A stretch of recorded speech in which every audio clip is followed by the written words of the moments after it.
Hello दोस्तों, नमस्कार। स्वागत है आपका मेरी एक और नई वीडियो में। प्लीज़ दोस्तों, वीडियो अच्छी लगी चैनल सब्सक्राइब करो, वीडियो को लाइक करो, कमेंट में अपनी राय ज़रूर बताएं। ननद रानी, कभी तो पति पत्नी को अकेला छोड़ दिया करो। नमिता के हाथ जल्दी जल्दी चल रहे थे। उसे अपना काम पूरा करने की बहुत जल्दी थी। ननद भब्बैया के आने से पहले वो पूरा काम कर यहाँ से रवाना होना चाहती थी, क्योंकि पति सुधीर उसका इंतज़ार कर रहा होगा। सब ऑफिस जाने से पहले ही सुधीर नमिता को समझा गया था कि शाम को तुम मुझे ऑफिस के बाहर ही मिल जाना। वहाँ से हम कोई मूवी देखने चलेंगे और उसके बाद कैंडल लाइट डिनर पर। और भगवान के लिए इस बार तुम अकेली ही आना। ऐसा ना हो कि हर बार की तरह भव्या को लेकर आ जाओ। नमिता ने ममता जी से पूछा तो उन्होंने सहज सी उसे जाने के लिए हाँ कर दी, पर साथ ही कह दिया कि जाने से पहले खाना बना कर जाना। मुझे और तुम्हारे पापा जी को समय से खाना खाने की आदत है, इसलिए नमिता 4 बजे से ही रसोई में फटाफट काम करने में लगी हुई थी। वो 6 बजे से पहले घर से निकल जाना चाहती थी, क्योंकि 6 बजे तक भव्या अपने कोचिंग से आ जाती थी।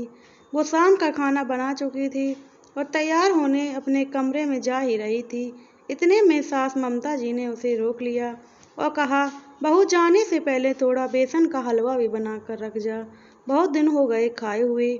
आज बहुत मन कर रहा है कि कुछ मीठा खाएं। आखिर नमिता को वापस रसोई में आना ही पड़ा। अब वो बेसन का हलवा बना रही थी।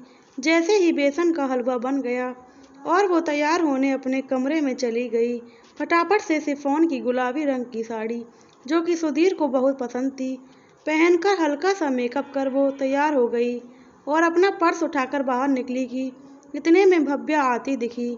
उसे देखते ही नमिता का दिल बैठ गया। हे भगवान, ये आ गई। अब जरूर जिद करेगी मेरे साथ जाने के लिए।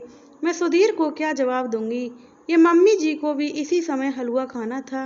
अब सुधीर का मूड ऑफ होगा सो होगा, मुझे भी डांट पड़ेगी सो अलग।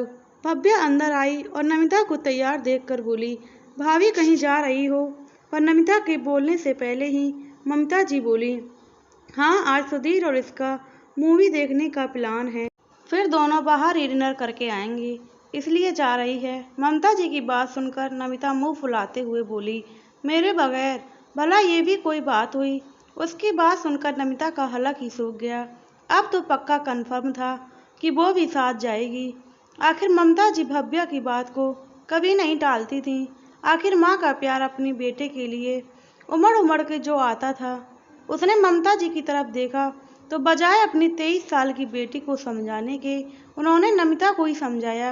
अरे ये तो अभी बच्ची है, आखिर इसका भी तो मन करता होगा, ले जाओ इसे भी, इसका भी दिल बहल जाएगा। आखिर तुम भाभी हो तो इसकी जिम्मेदारी भी तुम्हारी है। उनकी बात सुनकर नमिता को कुछ समझ ही नहीं आया कि क्या जवाब दूं। अपनी 4 महीने की शादीशुदा जिंदगी में वो कई बार ऐसा देख चुकी है जहां भव्या बेवजह दोनों पति पत्नी के बीच में आ गई हो। इस 23 साल की लड़की के लिए लड़का ढूंढा जा रहा है जिसमें इतनी सी अकल नहीं कि उसके भैया भाभी को भी प्राइवेसी चाहिए होगी। वह बेवजह की जिद करके बैठ जाती और ममता जी बजाय उसे समझाने के उसका साथ ही देती। इस भव्या ने तो उनकी शादी के बाद जिद करके उनके हनीमून को फैमिली ट्रिप बना दिया था।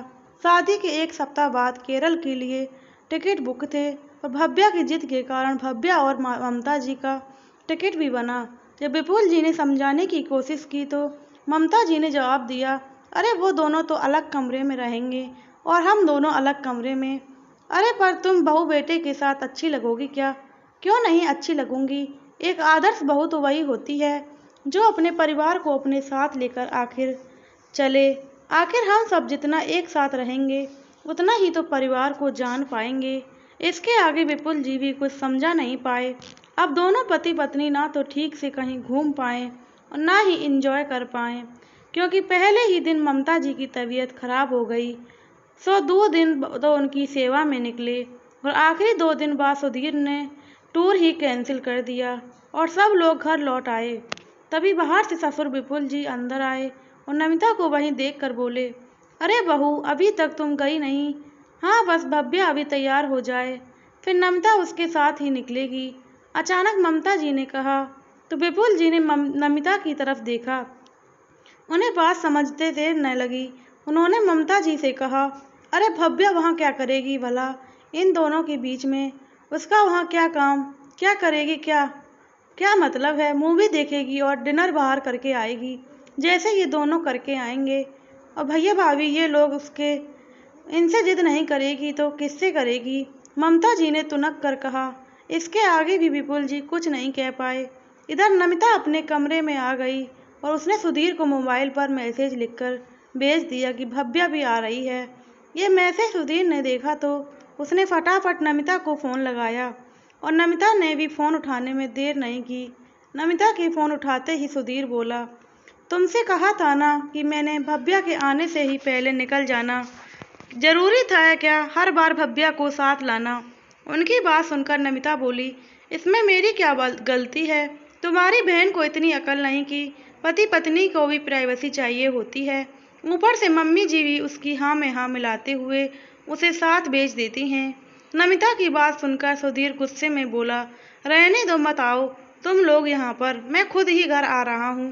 अरे पर अब अगर तुम कैंसिल करोगे तो वो लोग मुझे बातें सुनाएंगे। कह देना कि मेरी तबीयत ठीक नहीं है। कहकर सुधीर ने गुस्से में फ़ोन काट दिया। इधर नमिता का भी मूड ऑफ हो चुका था। उसने भी कपड़े चेंज कर दिए। भव्या तैयार होकर उसके कमरे में आई तो देखा नमिता घर का सूट पहने कपड़े समेट रही थी। उसे देखते ही वो बोली, ये क्या भाभी, आपने तो कपड़े ही चेंज कर लिए, जाना नहीं है क्या? उसकी बात सुनकर नमिता बोली, नहीं दीदी, आपके भैया का फ़ोन आया था, उनकी तबीयत ठीक नहीं, इसलिए उन्होंने मना कर दिया। नमिता के सामने तो भव्या ने कुछ नहीं कहा, लेकिन बाहर आकर ममता जी से बोली, भाभी ने सारा प्लान कैंसिल कर दिया। पता नहीं मुझे देखकर वो कभी खुश ही नहीं होती। उसकी बात सुनकर ममता जी ने नमिता को आवाज़ देकर बुलाया और कहा, ये मैं क्या सुन रही हूँ बहू, तुमने सारा प्लान कैंसिल कर दिया। तुमसे मेरी बेटी की खुशी देखी नहीं जाती। अरे तुम लोगों से नहीं बोलोगी तो किससे बोलेगी?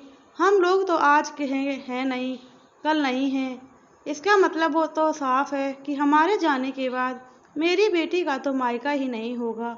अगर तुम्हारे मायके वाले तुम्हारे साथ ऐसा करें तो तुम्हें कैसा लगेगा? इधर ममता जी अपनी बहू को सुनाए जा रही थी, उधर भव्या ये देखकर मुस्कुरा रही थी। आखिर नमिता ने कहा, मम्मी जी, प्लान मैंने कैंसिल नहीं किया, सुधीर जी का फ़ोन आया था, उनकी तबीयत ठीक नहीं है तो खुद उन्होंने मना किया है। कहकर नमिता रसोई में चली गई और बाकी बचे सदस्यों का खाना तैयार करने लगी। इतने में सुधीर भी आ गया, पर उससे किसी ने कुछ नहीं कहा। सुधीर ने नमिता से बिल्कुल बात नहीं की। 2-3 दिन तक सुधीर और नमिता के बीच बातचीत नहीं हुई। आखिर थक हार कर नमिता सुधीर से बोली, आखिर मेरी क्या गलती है जो तुम मुझसे बात नहीं कर रहे हो? उसकी बात सुनकर सुधीर गुस्से में बोला, तुम मना नहीं कर सकती भव्या को, हर जगह उसे अपने साथ लेकर जाना जरूरी है क्या? मैं तुम्हारा पति हूँ, मेरे भी कुछ अरमान हैं, कुछ समय तुम्हारे साथ अकेला बिताना चाहता हूँ, तो क्या गलत है? लेकिन नहीं, तुम तो भव्या को अपनी मम्मी को कुछ बोल ही नहीं पाती हो। उसकी बात सुनकर नमिता गुस्से में बोली, अरे वाह श्रवण कुमार, तुम्हारी खुद की तो हिम्मत होती ही नहीं है अपनी मम्मी और बहन को कुछ कहने की, और मुझसे उम्मीद करते हो कि मैं ही कहूँ। मैं तो भाभी हूँ, पर तुम तो सगे भाई हो, पर फिर भी तुम्हारी ये हालत है। खैर तुम आदर्शवादी बने रहो, मैं ही बुरी बन जाती हूँ। मैं तो बाहर से आई हूँ, मुझे तो बुरा कहना बहुत आसान है। नमिता की बातों के आगे सुधीर भी कुछ नहीं कह पाया। आखिर वो गलत भी नहीं थी। कुछ दिनों बाद सुधीर को ऑफिस की तरफ से महाबलेश्वर जाने का ऑफर मिला। घर आकर उसने नमिता से कहा, नमिता तुम भी तैयार रहना, 10 दिन बाद महाबलेश्वर की ट्रिप पर हम दोनों साथ चलेंगे। लेकिन जैसे ही भव्या को पता चला तो उसने फिर जिद पकड़ ली कि वो भी साथ चलेगी। उसने कभी महाबलेश्वर नहीं देखा, लेकिन इस बार सुधीर ने साफ मना कर दिया कि वो ऑफिस के स्टाफ के साथ जा रहा है, जहां सिर्फ अपनी अपनी पत्नी के साथ जा रहे हैं। लेकिन भव्या ने इस पर भी मुंह फुला लिया और नाराज होकर बैठ गई। उस दिन उसने डिनर भी नहीं किया। यह देखकर ममता जी ने नमिता को ही डांटा, अरे तू मना नहीं कर सकती क्या सुधीर को? तेरा घूमना जरूरी है क्या? कितना मन था उस बच्ची का महाबलेश्वर देखने का, लेकिन अब तो नहीं जा सकती। तू मना कर दे, कम से कम कुछ तो तसल्ली मिलेगी उससे। लेकिन नमिता ने उसे कोई जवाब नहीं दिया।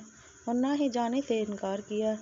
जब भव्या ने चिल्लाकर नमिता से कहा तो नमिता ये बात बर्दाश्त नहीं कर पाई कि भव्या उससे इस तरह से चिल्लाकर बात कर रही है। तो उसने पलटकर भव्या से कह दिया, दीदी मुझे माफ़ करो, पर हम पति पत्नी हैं, कभी तो हमें अकेला छोड़ दिया करो। हर जगह हमारे साथ जाना ज़रूरी है क्या?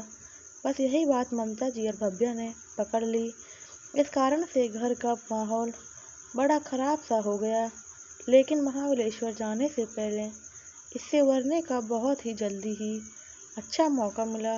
रविवार के दिन भव्या को देखने लड़के वाले आए। लड़का नवीन, उसकी माँ, पापा, बड़ा भाई और छोटी बहन भी आए थे। देखने दिखाने का सिलसिला चला और फाइनली उन लोगों को भव्या पसंद आ गई। 51 रुपये और मिठाई का डिब्बा देकर रोका कर दिया गया। सभी पुरुष खा पीकर बाहर हॉल में बैठे थे। वहीं सारी महिलाएं भव्या के कमरे में बैठी हुई थीं। तभी नमिता सबके लिए शरबत बना कर ले आई। उस समय भव्या की ननद ने भव्या से पूछा, भाभी बताइए आपको कौन सी जगह पसंद है, ताकि आपकी शादी के बाद हम आपका हनीमून ट्रिप वहीं का सेट कर दें। यह सुनकर भव्या शर्मा गई और कुछ नहीं बोली। यह देखकर भव्या की होने वाली सास बोली, अरे बेटा बताओगी नहीं तो हमें कैसे पता चलेगा? तब उसकी जगह ममता जी बोली, मेरी बेटी को महाबलेश्वर जाने की बड़ी इच्छा है। वो तो अपने भैया भाभी के साथ जाना चाहती थी, लेकिन इन लोगों ने मना कर दिया। ममता जी की बात सुनकर नमिता का चेहरा उतर गया, पर उसने बात संभालते हुए कहा, दरअसल बात यह है कि महाबलेश्वर की ट्रिप इनकी ऑफिस की तरफ से है, तो सभी स्टाफ मेंबर जा रहे हैं और उनके साथ उनकी पत्नियां ही जा रही हैं, इसलिए मना किया था। पर वैसे आपको फिक्र मत कीजिए, हमारी दीदी बहुत ही आदर्शवादी हैं। हमारी मम्मी जी ने तो उन्हें शुरू से सिखाया है कि अपने परिवार को साथ लेकर चलना चाहिए, इसलिए हनीमून पर भी इन्हें अकेले भेजने की ज़रूरत नहीं है। आप सब लोग भी जा सकते हैं। उसकी बात सुनकर सब लोग हंस दिए। भव्या की ननद बोली, अरे भाभी, आपकी भाभी तो बड़ी मजाकिया हैं, लेकिन भाभी की भाभी जी हम ऐसे नहीं हैं। अरे भैया भाभी को भी तो प्राइवेसी चाहिए होती है ना। अब इनके हनीमून पर हम क्या करेंगे? उसकी बात सुनकर भव्या की होने वाली सास बिल्कुल बोली, बिल्कुल सही बेटा, बेटे बहू को भी तो प्राइवेसी चाहिए होती है। अब ऐसे में परिवार के सदस्य हर बार उनके बीच में आए तो कई जगह पर तो घर टूटने की कगार पर आ जाते हैं। ना बाबा ना, हम तो ऐसी हरकत के सख्त खिलाफ हैं। उनकी बात सुनकर ममता जी और भव्या के चेहरों की हवाइयाँ उड़ गईं। दोनों एक दूसरे की तरफ देखने लगीं और जैसे ही उनकी नज़र नमिता से टकराई, दोनों ने अपनी नज़रें नीची कर लीं। खैर थोड़ी देर बाद लड़के वाले वहाँ से रवाना हो गए। इस बारे में घर में किसी ने कोई बात नहीं की, लेकिन जिस दिन सुधीर और नमिता महाबलेश्वर के लिए रवाना हो रहे थे, उस दिन घर में सब खुशी खुशी उन्हें रवाना कर रहे थे। आज ना तो ननद का मुंह फूला था और ना ही सास की डांट पड़ रही थी। प्लीज़ दोस्तों वीडियो कैसी लगी कमेंट करके ज़रूर बताएं। चैनल को सब्सक्राइब करें, वीडियो को लाइक करें और शेयर करना बिल्कुल ना भूलें।